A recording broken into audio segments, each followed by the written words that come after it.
அண்மைச் செய்தி.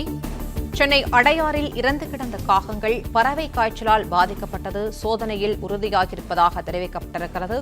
ரீசெண்டாக பார்த்தீங்கன்னா எங்கே பார்த்தாலுமே பேர்ட் ஃப்ளூ பரவிட்டு இருக்கு அப்படின்ற நியூஸ் நம்ம கேள்விப்பட்டிருப்போம். இது நம்ம எல்லாருக்குமே நிறையா டவுட்ஸ் இருக்கும். நம்ம இந்த சிக்கன், எக்கு, ரா மில்க் எல்லாமே கன்சியூம் பண்ணலாமா வேணாமா அப்படின்றத அது என்னன்றதை நம்ம இந்த வீடியோவில் பார்க்கலாம். ஃபர்ஸ்ட், இந்த பேர்ட் ஃப்ளூ ஹியூமன்ஸ்க்கு எப்படி டிரான்ஸ்மிட் ஆகுறதுன்றதை நம்ம பார்க்கலாம்.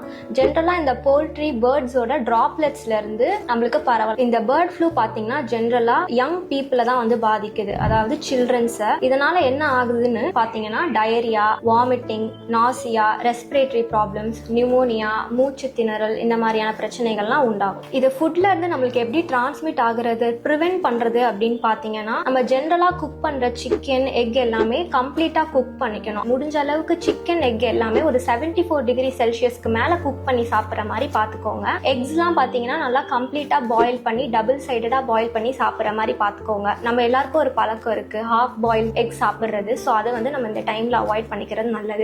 இந்த மாதிரி நிறைய இன்ஃபர்மேட்டிவ் டிப்ஸ் தெரியணும்னா மறக்காம நம்ம பேஜை ஃபாலோ பண்ணிக்கோங்க. For more information please visit our website.